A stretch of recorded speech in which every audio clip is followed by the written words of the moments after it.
Yo, what's up, YouTube? Back at it again for another video. I've been gone for a while, a little bit, and I'll say a couple days, not too long. I know there've been a lot of updates with the Nolan Wells situation, his death. I've actually waited, actually a couple days so more information come out. Let's see what's going on of recently. Hope everyone doing well. Please like, share, subscribe. Our road to get to 100 by the end of the month.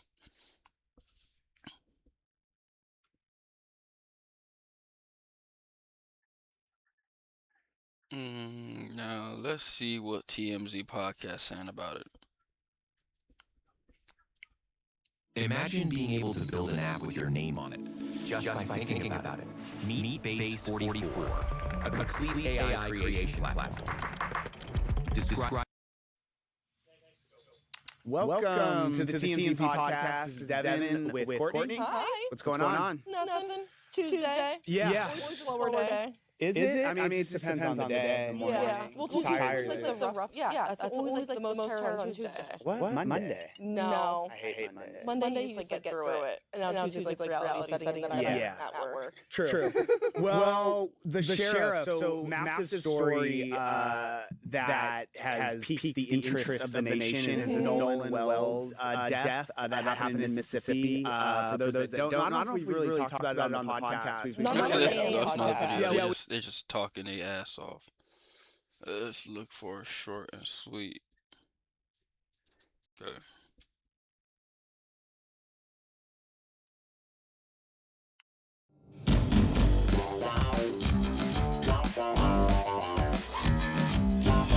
Sorry, you want to go give an autograph or something? At least that person didn't say shut the blank up. Better treatment to Jacob. It's like I walk into a cafe. From claims of Nolan Wells attending a pool party to reports of a fight, there is a lot of back and forth about the final moments of this teen football player who died over the July 4th weekend. We are sorting through the latest developments and what to focus on with a retired detective. Welcome to Sidebar, presented by Law and Crime. I'm Jesse Weber. Okay, so we have these new details about the tragic death of 18-year-old Southwest Mississippi Community College football player Nolan Wells, a graduate of Ocean Springs High. Disappeared while boating with friends on Horn Island. It's right off the coast of Mississippi. This was during the July 4th weekend. And by the way, this is an island where there's limited access. You got to have a boat. It's a wilderness area. There's no commercial development. And that says something. That says something about the investigation and what might have happened here. But we know the tragedy of this case. We know that Nolan's body was found that Monday on the island washed ashore. His family is demanding transparency. They are demanding a full investigation into what happened. They have retained civil rights attorney Ben Crump. They have ordered an independent investigation and an independent autopsy. In fact, Ben Crump told ABC News Live last week that Nolan's body would be flown to Washington, D.C. for an independent autopsy. And by the way, this follows Jackson County Coroner Bruce Lynn Jr.'s announcement. Do you all feel like the second autopsy that's going on in Washington, we're going to show something totally different than what's the one that was in Mississippi?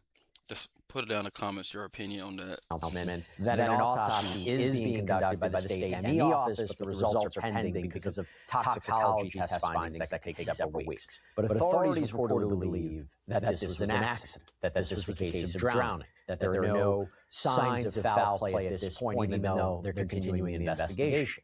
But there are questions. For instance, according to CNN, Nolan didn't return to the dock with his friends that day, and his family didn't understand why he would separate from them. That he was supposed to take a different boat back, but didn't. Nolan apparently didn't have a cell phone with him. There were reports of an alleged altercation that day. According to the sheriff, one of Nolan's friends contacted the Coast Guard on the night of July 4th at around 11 p.m. Nolan's mom called the sheriff's office midday leading into July 5th. The family has concerns about why Nolan just stayed without friends. His mother saying to GMA, that we cannot answer. I can't fathom why he would. His father saying, we always told him if you go with the group, you stay with the group. In fact, Sheriff John Ledbetter previously indicated that Nolan may have stayed on the island rather then heading back to the mainland. But even Nolan's friend, Javon Williams, told CNN, quote, "I've never known Nolan to stay back while his friends leave. He's always been a guy where if he rode with you, he's going to come back with you. That's always how he's been every single time."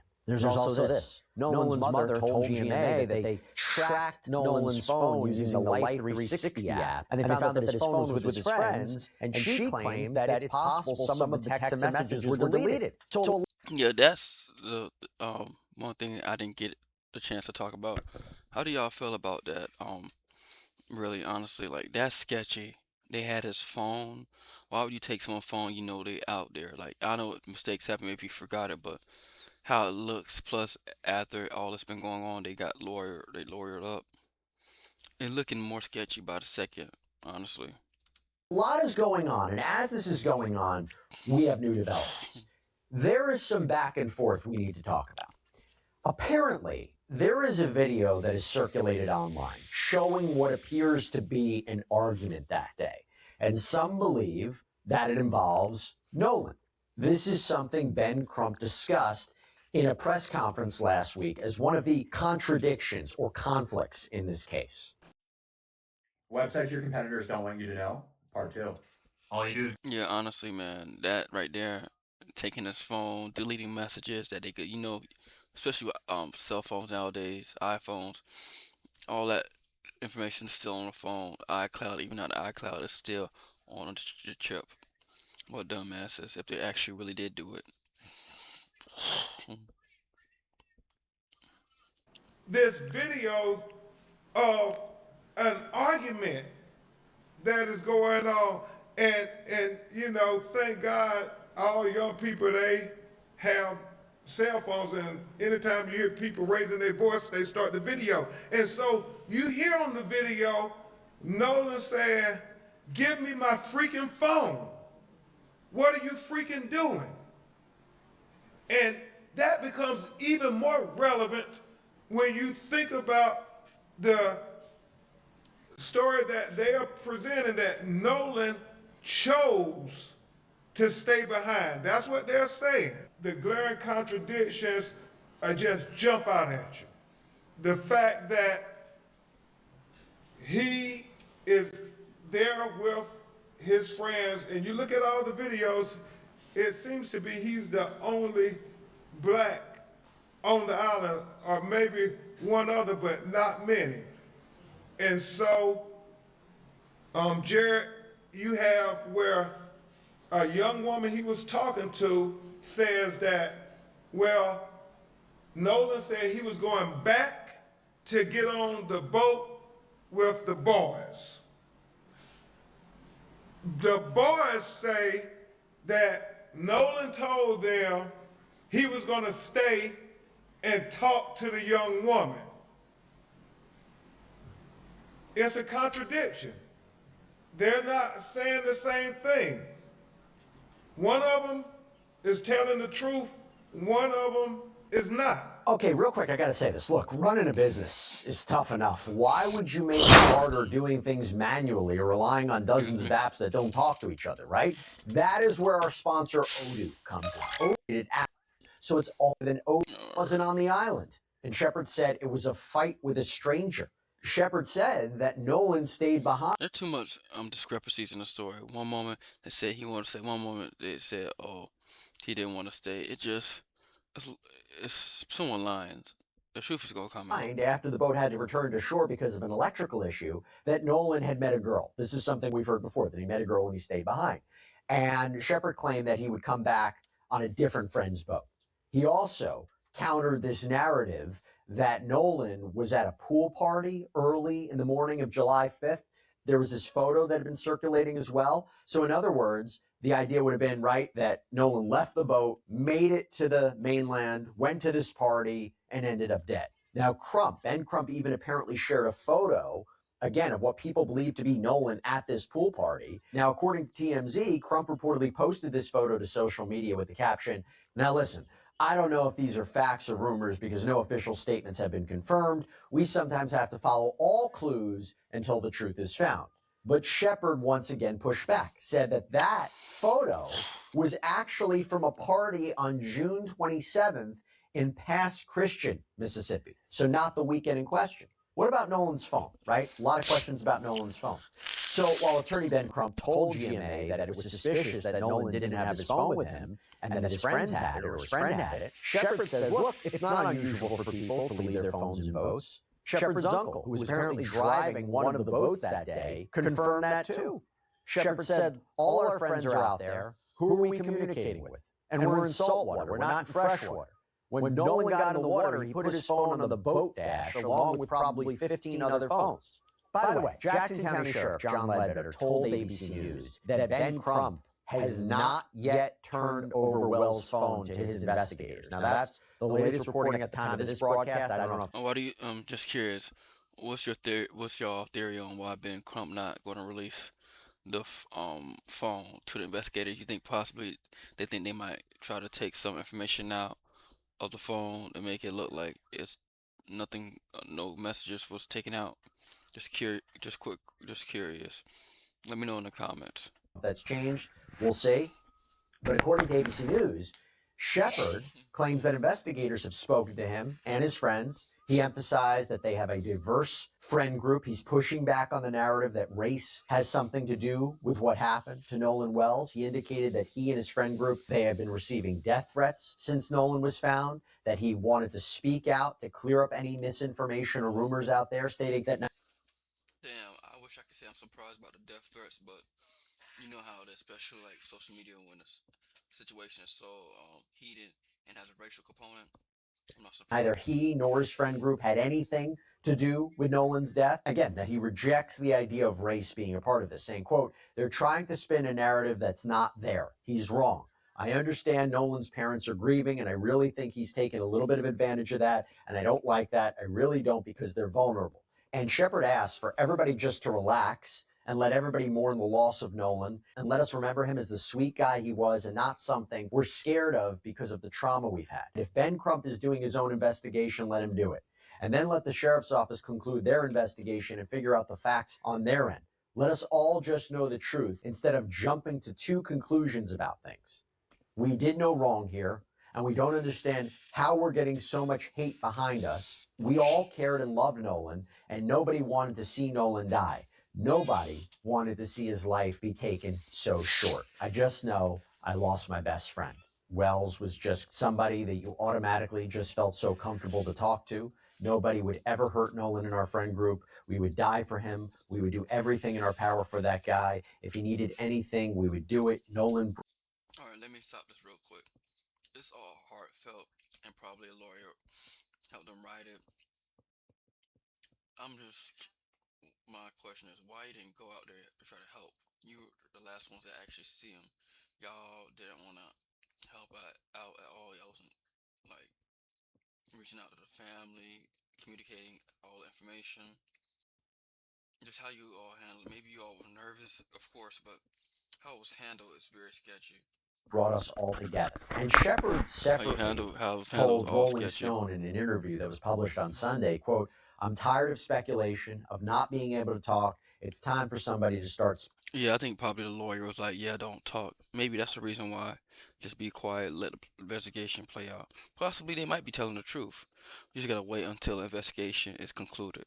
Speaking up. I'm not just hurting because of Nolan. I'm also hurting because I call my friends and you can hear it in their voice that they're terrified of what these people will do to them. It's gone completely way too far. Back to Jackson County Sheriff John Ledbetter. He said this week, quote, Nolan Wells' family deserves a thorough and factual investigation, and that's exactly what they're going to get. I think it is important that we do not put ourselves on a timetable and we do not rush ourselves, but I also think it is important to be diligent in gathering all the facts.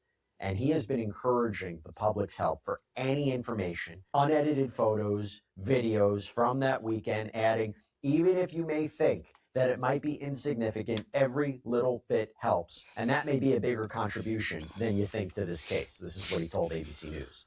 I gotta talk about this. Okay, let me bring in Matt Irvine, retired detective, law enforcement instructor. So basically, they're still doing a preliminary investigation. They're gonna send his body up there. You gotta wait a couple weeks for the toxicology.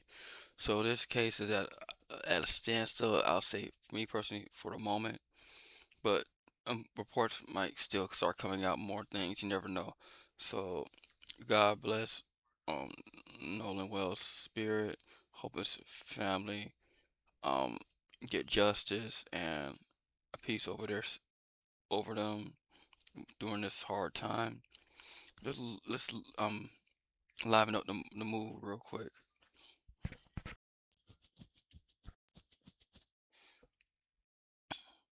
Let's see this right here.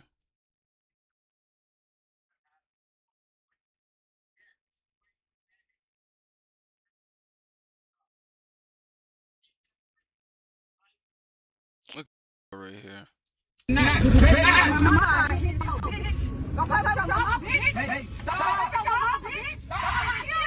Oh shit. Oh shit. Dang!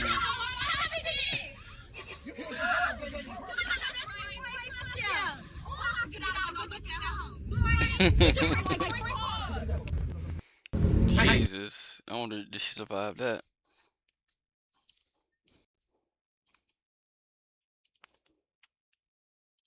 Let's look for something. I know you probably remember the Tyler Hero situation.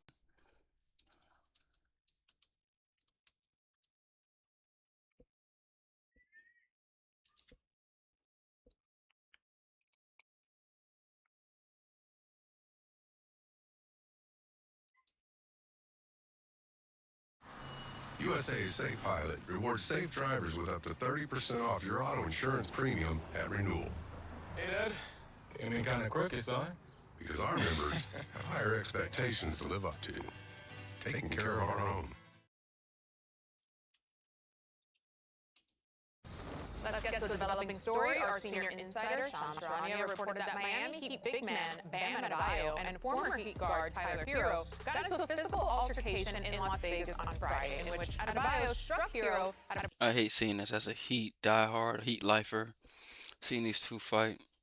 I mean, it happens, you know, but so publicly, and, you know, a part of the Heat culture, you know, keep everything in-house. practice court in a Las Vegas hotel. Herro was involved in the trade that sent Giannis to Miami. We now welcome in senior NBA insider Shams Charania. Shams, what happened in Vegas? Because I didn't stay there, so what more can you tell us about this incident and what we should be expecting moving forward? MJ, this all stemmed from Tyler Herro's comments that leaked on social media critiquing Bam Adebayo. And Bam Adebayo on Friday morning at Resorts World Hotel at a practice court approached Tyler Herro about that. And they had a back and forth, and that culminated in Tyler... A quick question. You think Tyler Herro was just talking crazy out of his mouth? You know, Bam seemed like a quiet, mild manner. And you could tell Herro liked to run his mouth. Like, let's be real.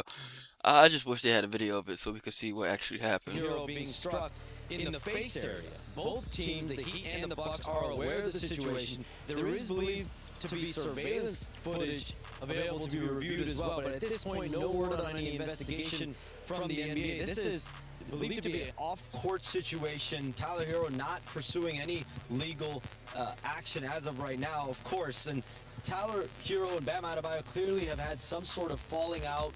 Potentially began last season as teammates together. It was their 7th year together as teammates in Miami, but now Tyler Herro has moved on in a trade for Giannis Antetokounmpo. He's now in Milwaukee, and my understanding is both Tyler Herro and Bam Adebayo here today on Monday want to move on from this situation, but obviously there was lingering effects from this throughout on Friday. All right, a lot to unpack there, Shams. You answered all the questions I had, so we appreciate you as always. Okay, so Tim, what do you make of this entire altercation that happened between these guys? I hope that surveillance video will be seen. Maybe it can be part of the tribute video when Tyler Herro returns to Milwaukee. And look,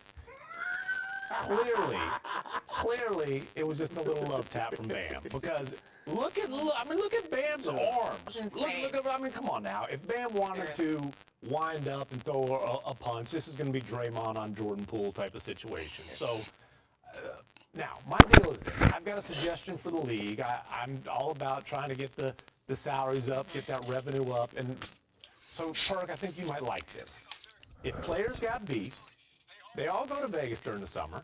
Let's incorporate it into the halftime show. Do you all think there will be any suspensions or fines since this happened on NBA grounds. I know it was at the hotel that they were having summer league.